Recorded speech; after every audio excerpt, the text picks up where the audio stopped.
Rumpelstiltskin by the Brothers Grimm. Now Bertie's friend, Sadie the Swan, tells me that she's met one or two fellows like the man in this story. At first he makes himself very useful and helpful to a girl, but later on he becomes a bit of a pest. His name is Rumpelstiltskin. Once upon a time there was a miller who was very poor, but who had a beautiful daughter. Now it happened that he had an audience with the king, and in order to make himself appear as a person of importance, he said to him, "I have a daughter who can spin straw into gold." The king said to the miller, "That is an art which pleases me well. If your daughter is as clever as you say, bring her tomorrow to my palace, and I will try what she can do." And when the girl was brought to him, he took her into a room which was quite full of straw, gave her a spinning wheel and a reel, and said, "Now set to work, and if by tomorrow morning early you have not spun this straw into gold during the night, you must die." Thereupon he himself locked up the room and left her in it alone. So there sat the poor miller's daughter, and for the life of her could not tell what to do. She had no idea how straw could be spun into gold, and she grew more and more miserable, until at last she began to weep. But all at once the door opened, and in came a little man and said, "Good evening, Mistress Miller. Why are you crying so?" "Alas," answered the girl, "I have to spin straw into gold, and I do not know how to do it." "What will you give me," said the mannikin, "if I do it for you?" "My necklace," said the girl. The little man took the necklace, seated himself in front of the wheel, and whirr, whirr, whirr, 3 turns, and the reel was full. Then he put another on, and whirr, whirr, whirr, 3 times round, and the second was full too. And so it went on until the morning, when all the straw was spun, and all the reels were full of gold. By daybreak the king was already there, and when he saw the gold he was astonished and delighted. But his heart became only more greedy.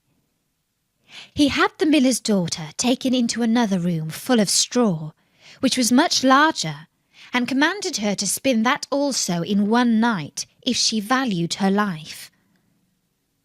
The girl knew not how to help herself, and was crying, when the door again opened, and the little man appeared and said, "What will you give me if I spin that straw into gold for you?" "The ring on my finger," answered the girl. The little man took the ring, and again began to turn the wheel, and by morning had spun all the straw into glittering gold. The king rejoiced beyond measure at the sight, but still he had not gold enough, and he had the miller's daughter taken into a still larger room full of straw, and said, "You must spin this too in the course of the night.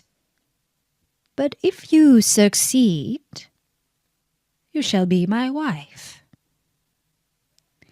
"Even if she be a miller's daughter," thought he, "I could not find a richer wife in the whole world." When the girl was alone, the mannikin came again for the 3rd time, and said, "What will you give me if I spin the straw for you this time also?" "I have nothing left that I could give," answered the girl. "Then promise me, if you should become queen, your first child." "Who knows whether that will ever happen?" thought the miller's daughter, and not knowing how else to help herself in this strait, she promised the mannikin what he wanted, and for that he once more span the straw into gold.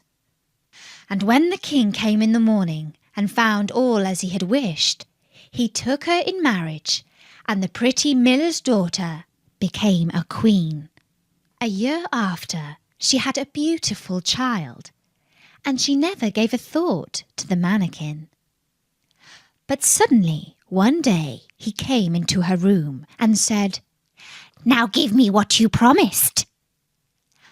The queen was horror-struck, and offered the mannikin all the riches of the kingdom if he would leave her the child. But the mannikin said, "No, something that is living is dearer to me than all the treasures in the world." Then the queen began to weep and cry, so that the mannikin pitied her. "I will give you 3 days," said he. "If by that time you find out my name, then you shall keep your child." So the queen thought the whole night of all the names that she had ever heard, and she sent a messenger over the country to inquire, far and wide, for any other names that there might be. When the mannikin came the next day, she began with Caspar, Melchior, Balthazar, and said all the names she knew one after another. But to every one the little man said, "That is not my name." On the second day she had inquiries made into the neighbourhood as to the names of the people there, and she repeated to the mannikin the most uncommon and curious. "Perhaps your name is Shortribs, or Sheepshanks, or Laceleg." But he always answered, "That is not my name." On the third day the messenger came back again and said, "I have not been able to find a single new name, but as I came to a high mountain at the end of the forest, where the fox and the hare bid each other good night, there I saw a little house, and before the house a fire was burning, and round about the fire quite a ridiculous little man was jumping. He hopped upon one leg and shouted, 'Today I bake, tomorrow brew, the next I'll have the young queen's child. Ha!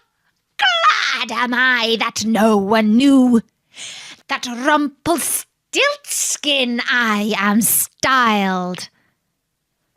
You may think how glad the queen was when she heard the name, and when soon afterwards the little man came in and asked, "Now, Mistress Queen, what is my name?"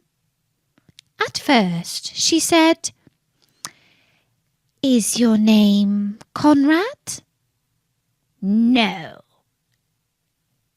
"Is your name Harry?" "No." "Perhaps your name is Rumpelstiltskin?" "The devil told you that! The devil told you that!" cried the little man, and in his anger he plunged his right foot so deep into the earth that his whole leg went in, and then in rage he pulled at his left leg so hard with both hands that he tore himself in two. And that was the storynory of Rumpelstiltskin by the Brothers Grimm. And make sure you never get into a rage like that. But you would never be as naughty as Rumpelstiltskin, would you?